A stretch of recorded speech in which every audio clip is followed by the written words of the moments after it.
We had them the other day. They were Please so mute good. yourselves. I'm Anthony Robertson, the founder of the On Purpose Woman community and founder publisher of On Purpose Woman magazine.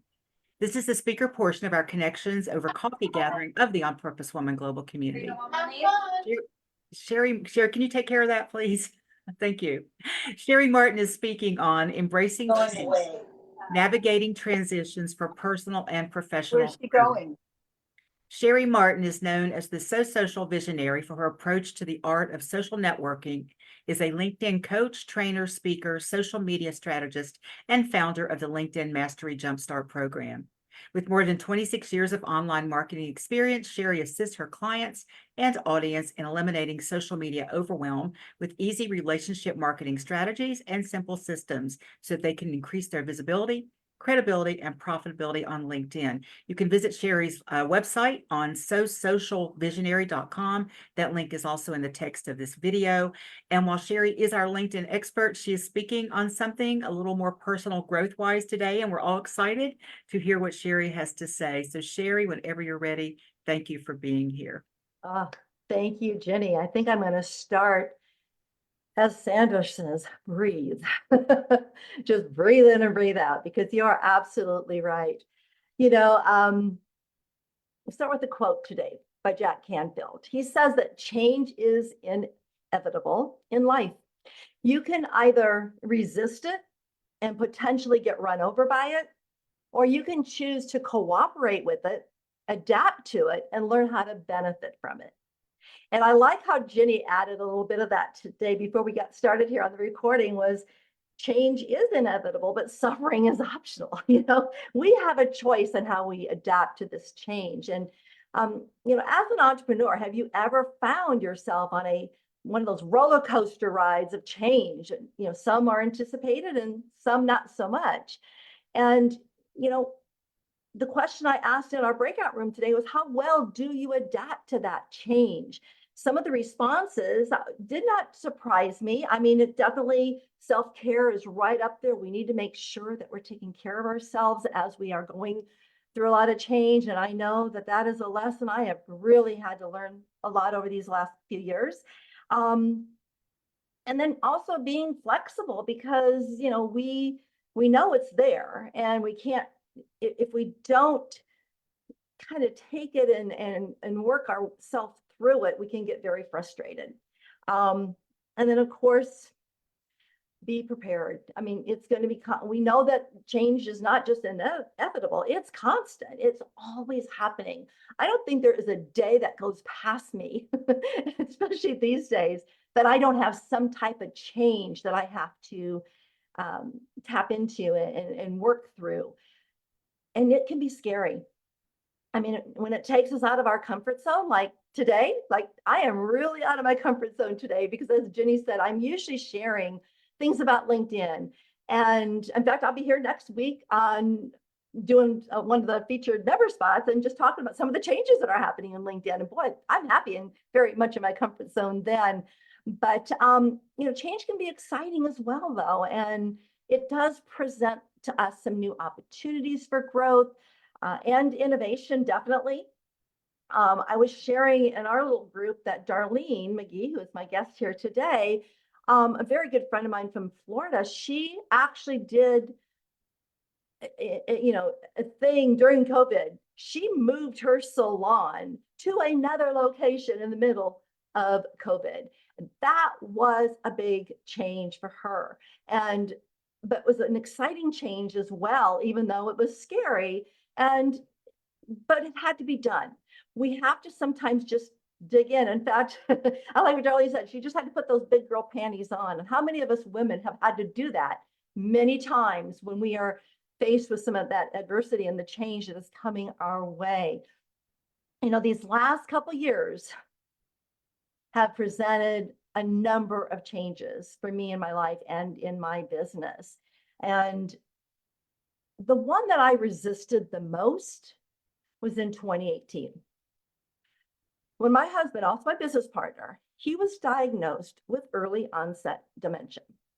At that time, we were both in denial. I mean, like, how could this be? I mean, this guy is this big guy and the best hugger ever. And, he always was forgetful. He would never remember names or anything. However, and we always used to blame that on he was a center in football. So we just blamed that on his football, hits and such like that. But we really realized that we had to begin adapting to the changes the best that we could while we were watching what was happening. However, it did take us a full 2 years to really see that this was something that we had to really focus on and work together to get through. We realized he could no longer do business. We had a business together for 24 years.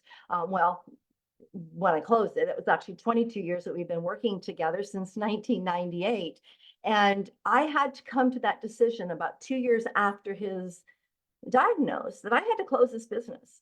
I was making so many changes for myself to keep that business growing that I was a mess. I mean, literally, not because of even the state of what we were dealing with. It was just the fact that I didn't enjoy it. He was so great at what he did in that business. And I was not able to really find that same joy. I had my joy. I love teaching. I love, when you look at my Colby index, I love to do the research and to really get all the facts and come back and teach all that. I am not one to sit there and do Facebook ads or SEO and all that other fun stuff because I'm in the online marketing business. So yeah, we had to make some major decisions to close that business that we had had together since 1998. And that was a major, major change for me. And then that brought me on to the next big change that I was facing. Do I continue working or do I go get a job? What am I going to do? My own business, a job?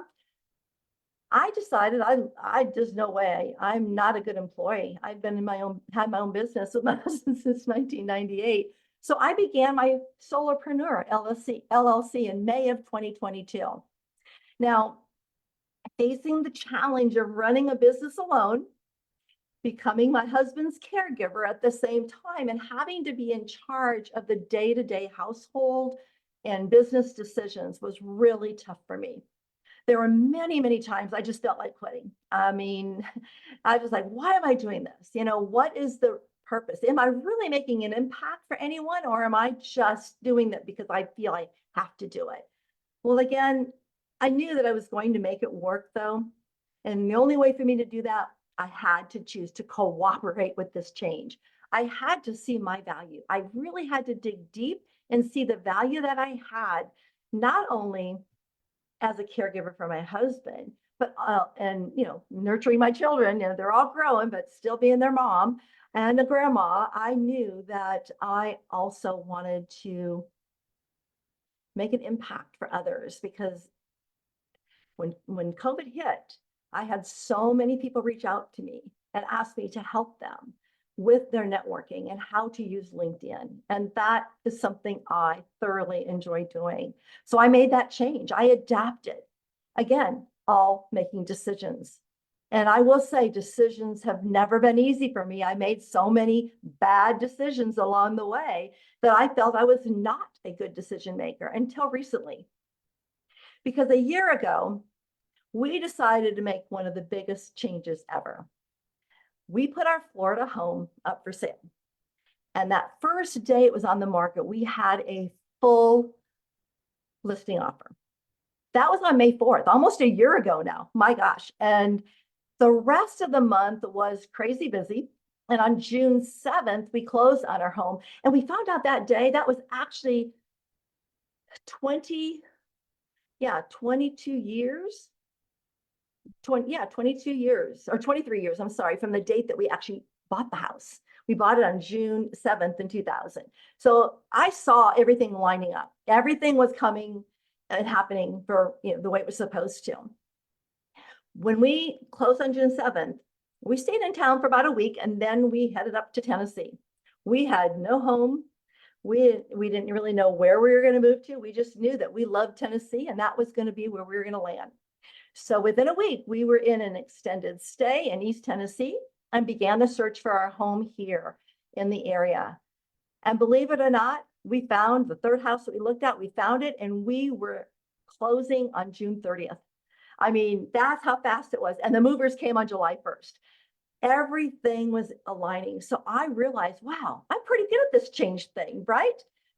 So many changes happening, so many decisions, loads of stress. And keeping sane through those 2 months was a big challenge. And I asked myself, how did I do this? You know, I was having to really make all the decisions. I talked to my husband about it. He just agreed with me. I love that. We all want husbands like that, right? But I learned how to benefit from the change. I really did. I became stronger with each decision I had to make. That was a big aha for me during that time, because as that process was going, that whole month, I did not put my business on hold. I continued to serve my clients actually in 2 membership programs that I had going on. I attended online networking events. I was enrolled in a LinkedIn master training course so that I could be better for my clients. Did a number of speaking events. I achieved my social media certification during that time. And on June 30th, as I mentioned, we closed on our Tennessee home that morning at 9 a.m. I was back in the extended stay teaching a free social media day webinar at noon. And as soon as that ended, I jumped onto Zoom to finish the day with my business coach, Vicki Iball, and our team. It just flowed. And I'm not sharing any of these things to impress you, but to really kind of impress upon you how necessary it is to prepare for and embrace change so that you don't get run over by it. Because it is easy, so easy to get run over by it for sure, if you are not prepared. And I feel that everything that led up to last year, making those changes from when my husband and I had to really dig deep and see how we were going to work through this process with him, I grew inside. I changed inside. I'm not the same person that I was because I depended on him to run the business. It was his business. We started it when we were friends and dating, and then we got married 2 years after we started the business, and then we grew together with it. So naturally, at the beginning, I was petrified. I was so scared. I did not want anything to change, but I had to learn how to prepare for that change. So today I want to share with you, let me make sure how my time is here. I want to share with you 3 strategies that I've been able to put into practice, and I've been able to find value for both my life and my business while growing through this change. These strategies can help you, I really truly believe, navigate through transitions for both personal and professional growth. And some of them, as I mentioned, that I'm going to share, I mentioned when we first started. I know each of you understand that because you discuss them in your breakout rooms as well. The power of systems. Let me grab a sip of water here. The first one is the power of systems. Now, a lot of us don't like systems, but when I think about systems, what I really think about is the things that are kind of established, routines, processes, workflows, or like I like to say, best practices, certain procedures and plans. Those are all the things that have to have some type of a system. And there are approaches that really do provide stability and structure amidst all this uncertainty that we have. And whether it's actually implementing time management techniques, setting goals, or creating efficient workflows so that things run a little more smoothly for you, having a system in place that helps you with these will help you to stay focused and productive, even when everything else seems chaotic. Because there are days that I just feel, even we're still getting settled in our home almost to a year from when we purchased it. There's still a lot of chaos going around here. I've had to hire a trapper to trap groundhogs in my backyard, turned the air on about a week ago because it was starting to get hot in Tennessee. And guess what? The air doesn't work. So now I've got to find an air and heat coming. Things are always going to be changing. And so I can laugh about it. I really just smile and think, okay, Lord, what's next? Just lead me, guide me, hold my hand. In fact, I have on my desk here a little plaque that was given to me, and it is the Serenity Prayer. And I have this right in front of me that is, I say it daily to constant times throughout the day as well. And ask yourself, what is the system that you have in place that provides you structure? Is it a best practice, a procedure, or a weekly plan? Really start asking yourself and getting these things ready so that you are prepared, so that you are able to smile through all these changes for sure. And what I've actually put in place and that has worked for me, especially this year, is to definitely not check my email or social media first thing in the morning. That is something I used to do. I do not. I focus first on my devotions, journaling, and meditation. Fortunately, and I have a business coach that helps me through these things and learning these things. So always find that support team that can help you do these. Get those routines going. I also determine during this time which social platform would be the most effective so that I didn't get overwhelmed with trying to be everywhere. You do not have to be everywhere. Be where you are actually getting results. And of course, for me, that is LinkedIn. And that is the site that I really work with my clients on. It is, I think, essential to definitely keep your system simple so that you're able to stay on top of what is and what isn't working, as well as being able to adjust and tweak what's needed to accommodate evolving circumstances and goals for sure. The second strategy is the strength of community. And I know that every one of us here loves our On Purpose Women Global community. And we have a few visitors today that I'm hoping that you'll come back because this is a phenomenal community. It is one that I have really learned from. I know I've never met Jenny in person, but we have talked on the phone. She's interviewed me. She's been in some of my courses. We've gotten to be friends. And I know that I can, and I think Jenny would contest it. When we are together, we chat a lot about things and we just really support each other.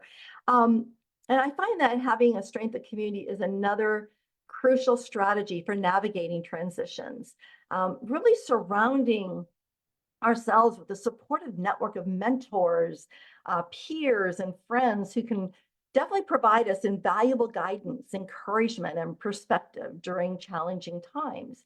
So where do you seek opportunities to connect with fellow entrepreneurs? Have you joined mastermind groups maybe, or consistently participate in networking events? Sharing experiences and insights with others can remind us that we're not alone in our struggles and that there's always someone willing to lend a helping hand. And right here, and I know in our OPW community, that is so true. I have actually, over the years, I became a part of a weekly mastermind. We used to have three, there were four of us for a while, but we unfortunately lost one of our members. But I meet with these two other ladies, entrepreneurs, every Tuesday morning. Just to brainstorm and mastermind together to support each other. I'm also a member of a few women networking groups here, again, like OPW, that meet online regularly. I've also, I have, LinkedIn and social media mentors who offer continuing education. I'm a member of a few focused membership programs. Of course, I'm also in some Facebook groups. If you're not in any of Catherine Yarborough's Facebook groups, you need to be there because that's an amazing supportive group for sure. And you also have the opportunity then to support others as well.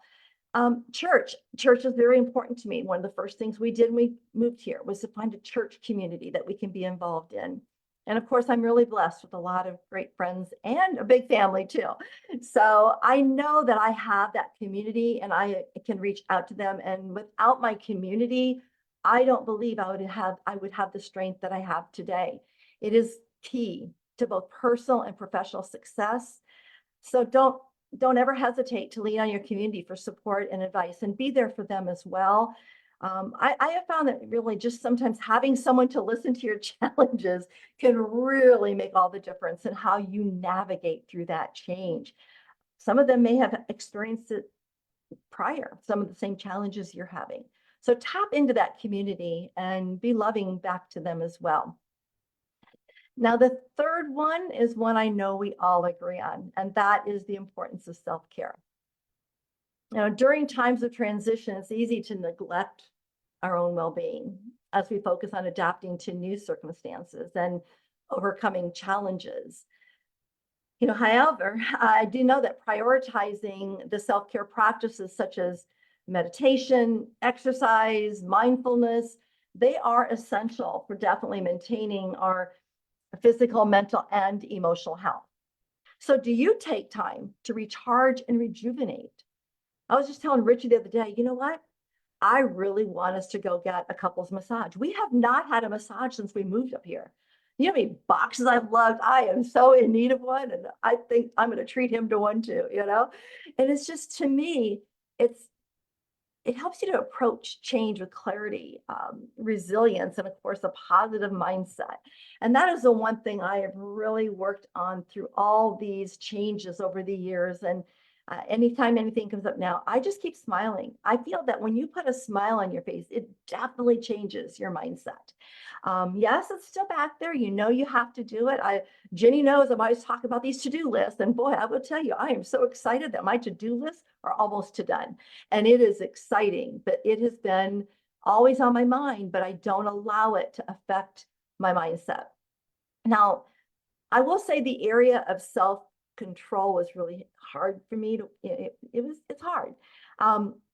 For me, it's easier to take care of others. I've always been that nurturer. I love taking care of my children, putting them first. I know when I went through the divorce with their dad, it was, I wanted my kids to stay healthy, so we had our divorce was friendly because we wanted to make sure that the children did not suffer. I mean, I was always thinking of them first. And of course, being a caregiver to my husband, it's not always easy because I miss the man that he was.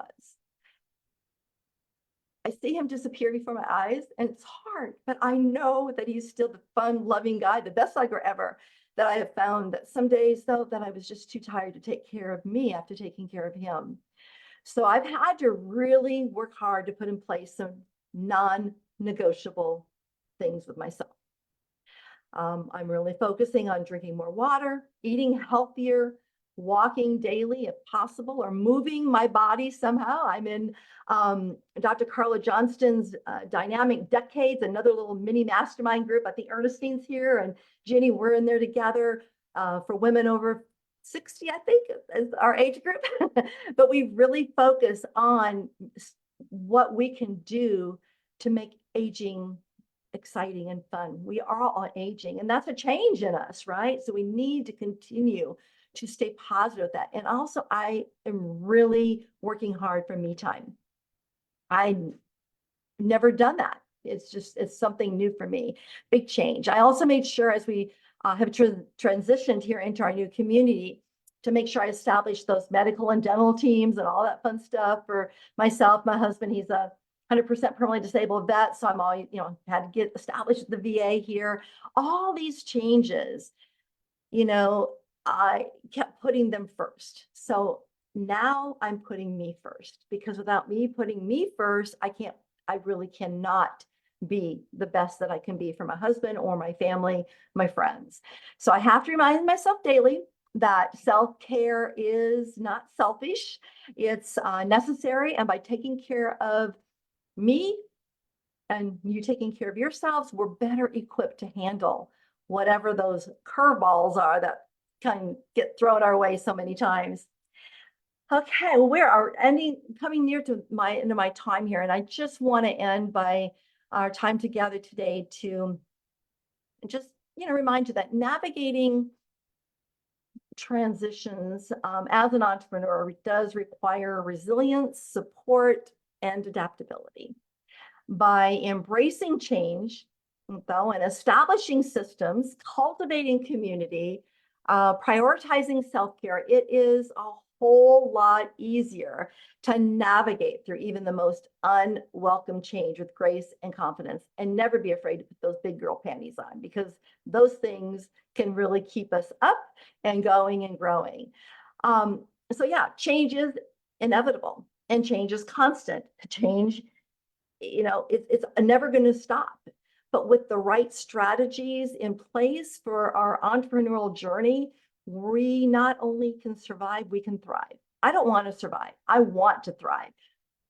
And I want to be thriving through my transformation. And that's what I wish for each of you.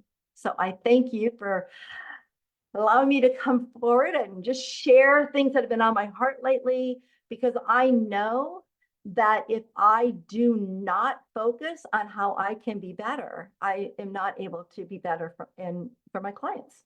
So thank you. Thank you, Cheri. And I would ask everyone here with us in the Zoom room to unmute yourselves, and let's applaud for Cheri, and just do a little shouting if you want. Let's just tell her how much we appreciated Yay, her Cheri. wise words. Great job. Great job. As Thank usual. you, Cheri. Thank you. Giving of herself. And we're going to shut down the recording. We've got a little bit of time. We'll take some questions or comments from all of you. But I want to thank anyone who's watching this live or watching the replay. If you want to join us for one of our Zoom gatherings or an in-person meeting in Columbia, Maryland, or Tallahassee, Florida, go to my website, opwgc.com, where you can find out all about our community and the magazine. Thank you.